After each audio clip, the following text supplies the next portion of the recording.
Good morning, everyone. This month, we're going to talk about transformation. So what does transformation mean? Transformation is when things change over time.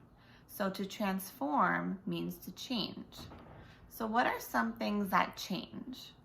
Do people change? Do animals change? And do plants change? How are some ways that they change?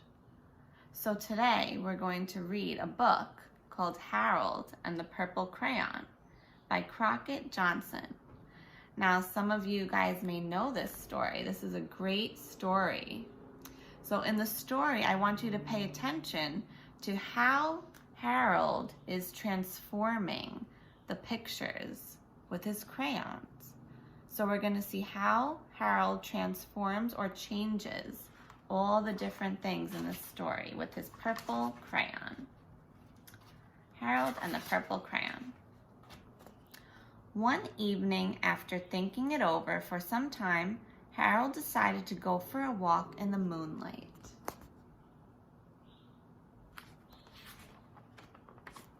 There wasn't any moon, and Harold needed a moon for a walk in the moonlight, and he needed something to walk on.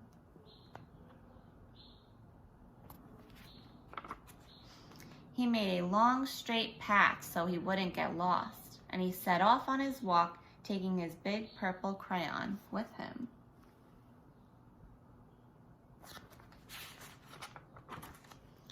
But he didn't seem to be getting anywhere on the long, straight path, so he left the path for a short cut across the field, and the moon went with him.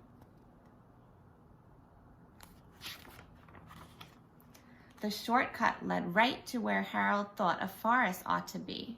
He didn't want to get lost in the woods, so he made a very small forest with just one tree in it. So do you see how Harold is changing the pictures on each page with his crayon? That we could call transformation. So what kind of tree do you think Harold is going to draw? Let's find out. It turned out to be an apple tree. The apples would be very tasty, Harold thought, when they got red.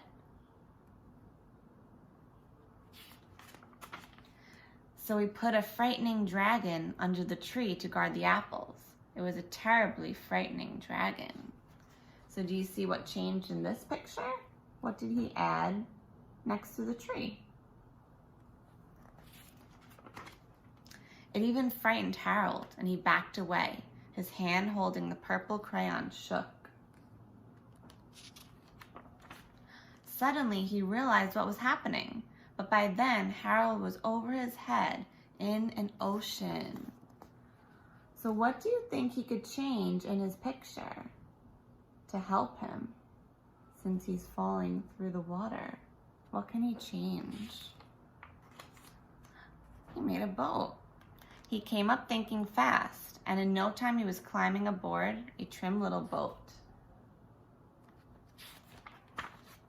He quickly set sail, and the moon sailed along with him.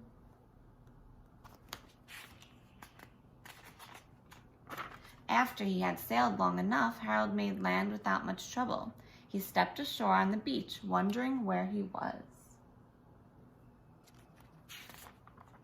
The sandy beach reminded Harold of picnics, and he thought of picnics and made him hungry. So he laid out a nice, simple picnic lunch. What do you think he's going to draw at his picnic? Let's see. There was nothing but pie, but there were all 9 kinds of pie that Harold liked best. Can you count them? 1, 2, 3, 4, 5, 6, 7, 8, 9. Good. When Harold finished his picnic, there was quite a lot left. He hated to see so much delicious pie go to waste. So what do you think he's going to draw? So Harold left a very hungry moose and a deserving porcupine to finish it up. And off he went looking for a hill to climb to see where he was. Does everyone see how Harold is changing each picture on each page using his purple crayon? Harold knew that the higher up he went, the farther he could see, so he decided to make the hill into a mountain. If he went high enough, he thought, he could see the window of his bedroom. He was tired and he felt he ought to be getting to bed. He hoped he could see his bedroom window from the top of the mountain. But as he looked down over the other side, he slipped, and there wasn't any other side on the mountain. He was falling in thin air. What do you think Harold is going to draw next to help him from falling? But luckily, he kept his wits and his purple crayon, and he made a balloon and grabbed onto it. And he made a basket under the balloon big enough to stand in. He had a fine view from the balloon, but he couldn't see his window. He couldn't even see a house. So he made a house with windows, and he landed the balloon on the grass in the front yard.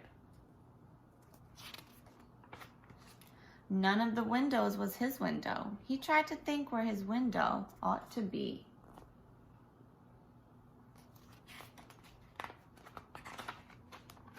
He made some more windows, and he made a big building full of windows.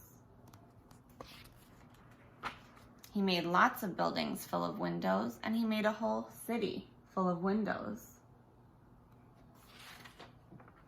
But none of the windows was his window. He couldn't think where it might be. How was he going to find his window again?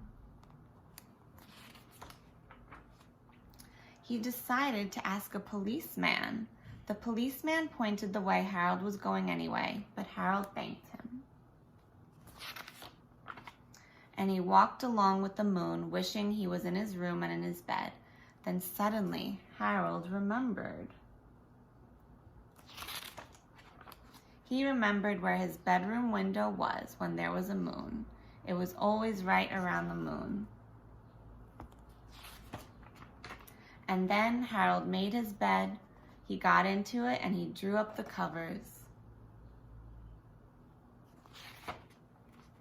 The purple crayon dropped on the floor, and Harold dropped off to sleep. The end. That's a great story. I love that one. So now for your activity, I want you to use a purple crayon and make your own story like Harold did. But instead, you could use your own name. So if I was going to do mine, I could say Miss Kristen and the purple crayon. So I want to know, if you had a magic purple crayon, what would you draw?